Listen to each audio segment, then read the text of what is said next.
Welcome to Stories from the Park, a Heritage Park podcast. Hi, I'm Keziah Quill, Chief Curator. And I'm Dominic Terry, Communications Manager here at Heritage Park. We are located on Treaty 7 land in Calgary, Alberta, a place where visitors come to learn about the history of all those who have gathered here, and where Indigenous people proudly share cultural traditions and tell stories about the rich heritage, history, and attachment to the land. Today we're talking about a topic near and dear to our hearts, living history. What is living history? Is it more than just a group of people in period clothing telling stories? How does it differ from historical reenactment? What are the unique challenges in pulling it all off? Our guests today are costume designer Meg Furler and Sarah Edwards, who manages the interpretation department at Heritage Park.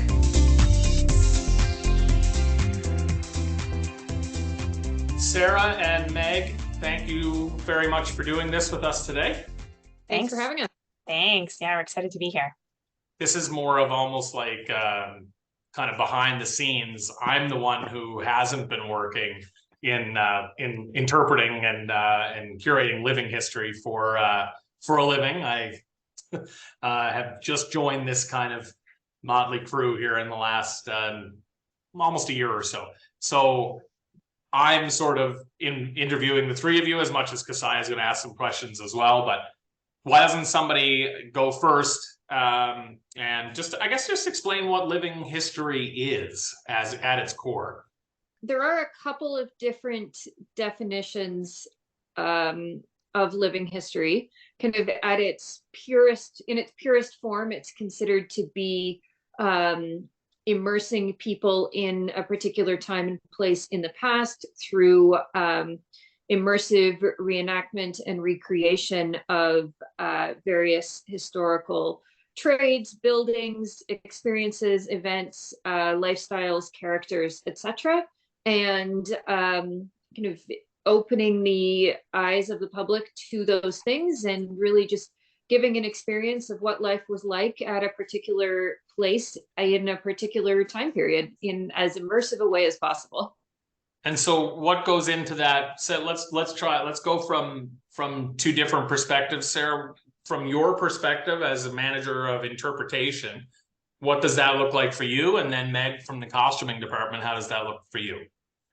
So for me, that looks like kind of picking out, I like to focus very much on the lived experience. So what was it like to live, be a person alive in this time and in this place? So what kinds of food did you eat? And I'll leave the what kinds of clothes did you wear to Meg, because that's really more her area. But what kind of education did you have? What kind of job opportunities? What kind of skills? What were your family relationships like? What was your political and socioeconomic outlook? How did you relate to the people around you? And kind of every aspect of what was it like to be a human alive in this time period, in this location. And then from my perspective, it's taking all of those different components and translating them through textiles. And so my role as costume designer is to give people a tool, the clothing and the different accessories they have to tell those different stories.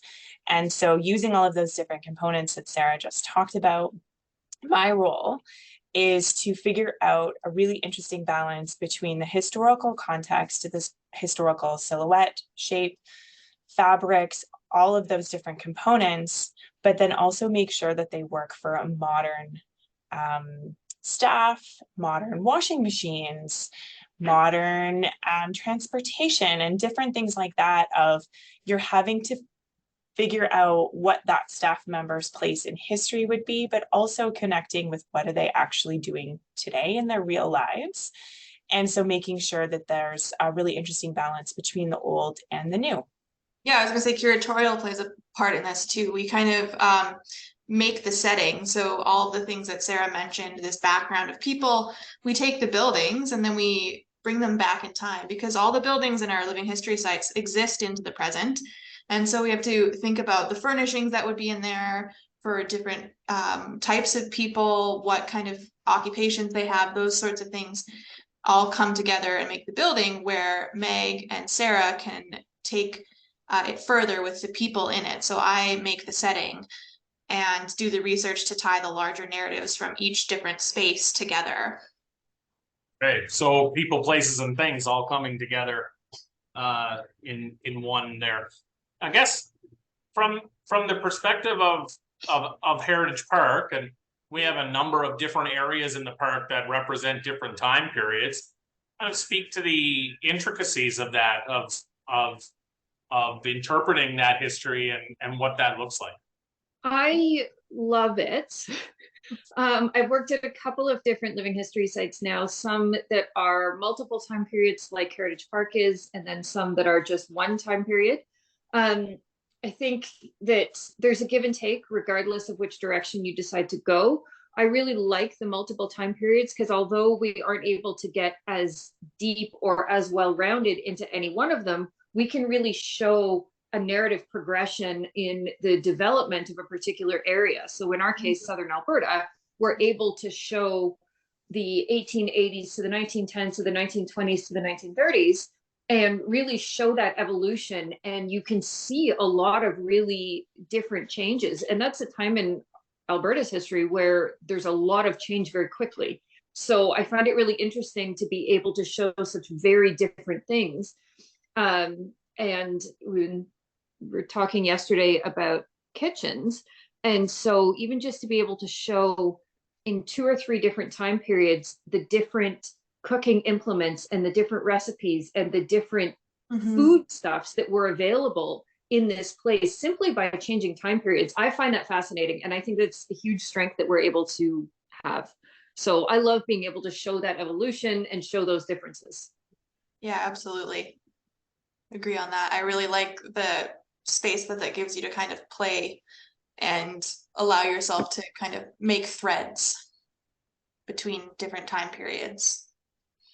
One of the things that I really enjoy about it is that we all, throughout history, of very basic life things that we need to accomplish, like getting to and from different places, making food, doing laundry, or whatever all of those different components are. And so one of the things that I like to show through my work in textiles is that regardless of what the fashionable silhouette or the perception of what the clothing looks or feels like, is that really it's still a day-to-day work clothing, work outfit. And so that's what I find really interesting, is that it's really easy to look in a traditional museum, in books, online, and find some of those really high fashion pieces.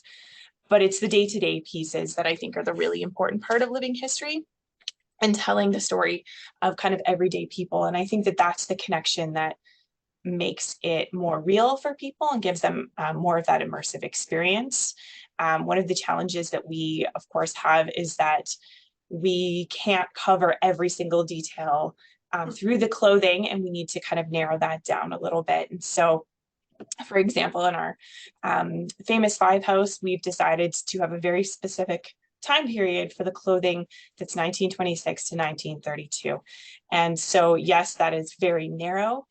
But if you go outside of that, the clothing silhouette changes so much that it starts to become confusing for the visitor. Even if they don't really understand why it's not connecting, it just makes it a little bit difficult. And so we look at that throughout the park as well, of what is the visual story that we're telling through clothing, and how do people move around the park, and all of those different components. One thing that you guys have mentioned here in the last, in that answer, it seemed like everybody touched on food at some point in time.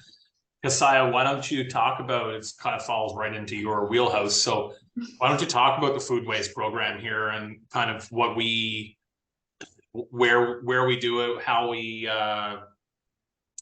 interpret that. Yeah, so foodways do fall under Sarah's purview, but I am working on food history in a different context. But at the park is where I learned to love food history and foodways programming. And what's really cool about it is we have 3 sites on the park where we do food, one of which is in the 1880s. And so it's actually 3 different time periods. So the 1880s one focuses is in Livingston House, which is a Métis site, which is cool because you can start to explore more in the last few years how Métis foodways are a bit different from food in 1880 Toronto, because a lot of the sources that we have for food history in that time period are for specific people, and we don't have cookbooks from 1880 that were made by Métis people. So you have to do a little bit more research and discovery there and connect with communities to find out what their traditional recipes are. And so I really like where that site has been going in the last bit, where they're exploring a bit more seasonality and exploring local foods and how that impacts people's diets. But a big role in Alberta is the arrival of the railway. So we get to 1905 in the ranch house, and food is similar, but quite a bit different as well, because they have access to a lot more ingredients that come from all over the world. So you're seeing more food that looks more familiar to what we might have today. And then you also have this context of ranching, and you got to feed a lot of people on a ranch if it's a big ranch. So there might be people who are working as cooks at your ranch. And so that's a completely different story than someone who is in your site, who would be the housewife who's cooking for her family. This might be a Chinese man who is cooking for all of a whole crew of ranchers. So that's kind of a really interesting way that you can tell stories through food in there. And the other one we have is our 1910s-ish cooking in the rectory, and that's a completely different story as well, because you have someone who invites people over a lot or invites them over, they have them drop over, and it tells a completely different story because they have to be a little bit more prepared to have things available, like cookies or cakes and snacks and that. And so these programs are always evolving as we learn more about food history, because when we started the programs, it wasn't a huge field of study. And now I think that we have more access to sources like cookbooks and recipes online. We can really take our foodways programming into a more accurate and more interesting kind of place for visitors to engage with. The thing to kind of build on what Keziah was saying, the thing that I like the most about foodways, and it's true for both foodways and schoolhouses, are that they are universal experiences. Absolutely. It really doesn't matter what your background is, how old you are, where you grew up, where you live now. Everybody eats regularly, I hope, and everybody has gone to school at some point in their life. And so one of the things that we try and do as a living history museum is relate to the people and make it relevant to the guests who are coming through, because that will help foster that connection between themselves in 2022 and whichever time period it is that we're portraying. And so we're trying to kind of bridge that gap across time to foster those connections between people of the present and people of the past. And shared experience is one of the strongest and kind of lowest barrier way to do it. And then the other thing about foodways that is really wonderful is one of the benefits that we haven't talked about yet as far as living history is that we have the opportunity to engage multiple senses. A traditional museum has a lot of good things. There are a lot of traditional museums that I visited and I love, but it's a lot of looking at things behind glass or behind a barrier, as opposed to being able to actually physically and tangibly engage with those things. And a foodways program, you walk into the house where the food is being made and you know food is being made because you can smell it right away. And you can see how it's happening. Maybe you can touch some of the different materials, or you can help out by beating the eggs or adding the flour to the mixture or whatever it is. And I mean, unfortunately, we're not able to offer taste as an experience to our guests, but foodways is one of the ways where we can really engage the whole person as opposed to just one element, usually visual. Yeah, shared perspective is important. I'm getting this idea, and correct me if I'm wrong, but that shared experience is one of those things that kind of cuts to the heart of interpreting living history. Yeah, so interpreting living history, relevance is one thing that threads through just about every single theoretical book you'll read about it. Relevance is one of Freeman Tilden's original principles of interpreting, and it comes up in just about every acronym that I've ever heard of. And that is by making your interpretation relevant to the people in front of you, you will engage their interests, you will hold their interest, and they will walk away feeling like they've had a better experience, but also more likely to remember an element of it. because you've made it relevant to them. If it's about something that has absolutely nothing to do with their lives, they're probably not going to care nearly as much. And I think that goes the same for clothing, right? Just like food, it's a cultural connector.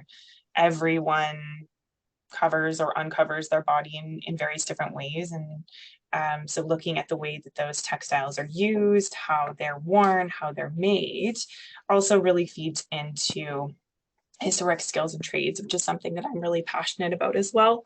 And that's where kind of my background in living history has come from, is actually kind of getting in there and showing how things were made and done.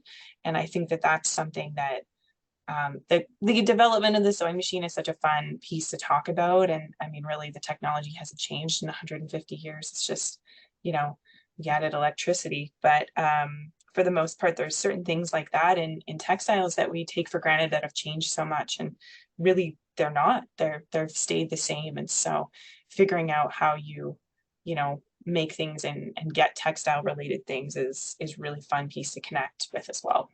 Let's drive there then just a little bit more, Meg.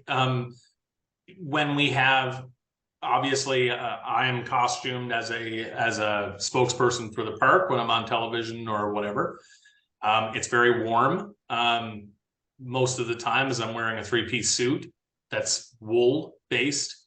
Are there challenges in your vein here that you try to overcome? Say if somebody wanted something that wasn't as warm, or something that they wanted to be warmer, or something that they need a certain pair of shoes that they what challenges do you guys come up against there? Yeah, so that's a really interesting question. That is a part of our job that we don't necessarily focus on so much because it's just so deeply ingrained in what we do. And so we don't costume interpreters, we don't costume specific roles, we costume people. And so each person that comes into our department is treated as an individual, regardless of whether they're working as a paid actor, a housekeeper, grounds maintenance, etc. Everyone is kind of treated as, this is the base costume, how can we tweak this for you?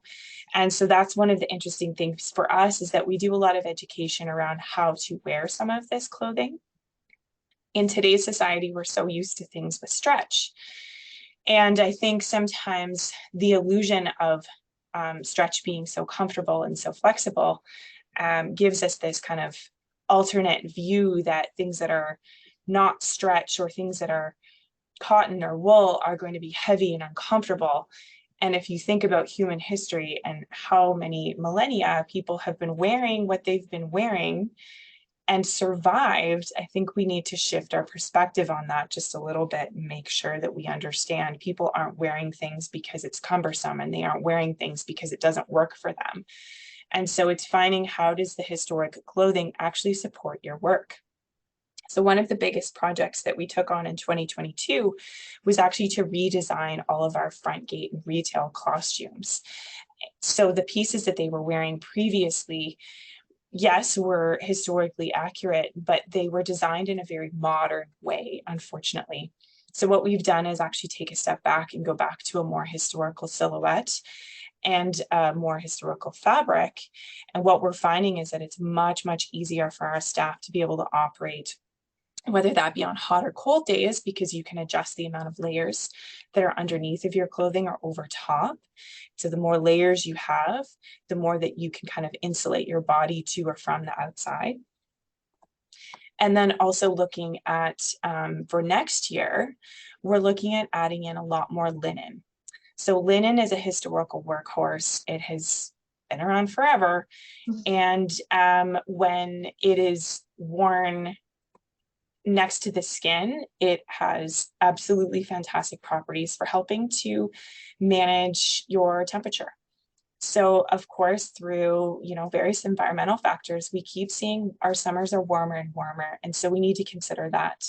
So we're not just thinking about the fibers and the fabrics and the styles that we're making people, but also thinking through, how are we educating people on how to take care of themselves? How do you wear clothing and make sure that, yes, it may feel counterintuitive to make sure your sleeves are rolled down, but then the sun isn't on your skin. And so that's actually going to help protect you and keep you from feeling too warm.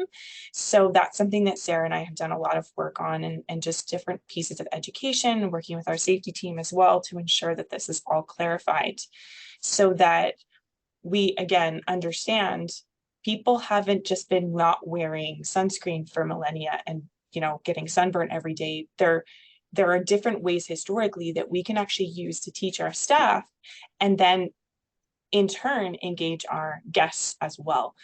So there's a lot of things that we as managers have to teach our staff so that then they can teach our guests. Interesting. At the core of all of this are the interpreters and the staff that are out there, volunteers that are out there on the park. I guess you could, for lack of a better term, playing the role of who they are. Why don't you guys, Keziah, you can start on this one. Why don't you talk about, and from your point of view, I guess nobody gets to the positions that you guys are in without actually having done some interpretation in the past, and some of you probably more in depth than others. Keziah, why don't you start? What makes an interpreter either good at their job, or is it something that you can learn over a period of time? I've heard Sarah talk about this in the past, but why don't you start off? Oh, yeah. I think the first is that they're interested in what they're doing. I think that the best interpreters are ones that are interested in the topics that they're sharing with the public. So for me, when I used to do tour guiding at the park, I told my guides that the tours were set out in a specific layout, and there were specific sites we were supposed to hit and talk about. But if there was one site you preferred to talk about and had a really good story to tell about it, that is where you should go. Make sure that it's interesting to you, because you're more engaging when you are more interested in something. And I think like my favorite way I interpret or have interpreted in the past, and I love doing agricultural interpretation because I just love agricultural machines, and it's way more fun for me as an interpreter to do something that I love, because I can talk forever about an agricultural machine, or I can talk forever about food because I love it, and people are happy to engage with people who are interesting and interested. And you can absolutely learn how to do it. Some people have never interpreted a day in their life before they've shown up at the park, and I think we work on training them and teaching them, and that's really more Sarah's role. So I'll let her kind of talk about that process. So yeah, I agree with everything that you just said, Keziah. For a little bit of background, so my title at Heritage Park is Manager of Interpretation. So my job focuses entirely around leading the team of paid and volunteer interpreters who you see out on site in the summertime in Gasoline Alley all winter. And for me, the biggest skill that I look for when I'm recruiting, and I spend a lot of time every February, March, April recruiting a lot of people, is communication skills. Because at its core, to me, being an interpreter is about connecting with and engaging with the public who are coming through.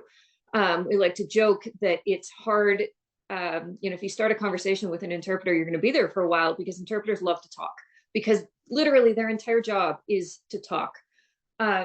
And then on top of that, everything that Keziah said about being interested is so, so valuable, because a good interpreter who is interested in a subject can take that subject, no matter how boring it might seem to somebody else, and make it interesting. But an interpreter who doesn't have very good communication skills, or is not very interested in a topic, can take a really fascinating area and make it sound boring. So combining those two things is really, really important. We can teach historical content. We've got all kinds of resources, but communication skills and that desire to talk to people all day long, that desire to talk about the same things all day long and answer the same question 50 times in a row. And then that intelligence level, really, to do as Kasaya said and interject your own interests and your own areas of knowledge and be able to connect to the things that really fascinate you. And then also to be able to combine that with reading the guest and tailoring what you're talking about to what they're interested in, because now we're coming back to that relevance. We want it to be interesting to them as much as interesting to us. So a really great interpreter is somebody who's able to read the guest and read their interest level and realize that just because I'm fascinated by how this stove works and how all the different pieces and the recipes, maybe the person in front of me isn't as interested, and I need to read the cues that they're giving me to realize that I need to stop talking about this thing and look at where their eyes are looking and actually talk about that polo stick that's up on the wall, because that's what they keep glancing at.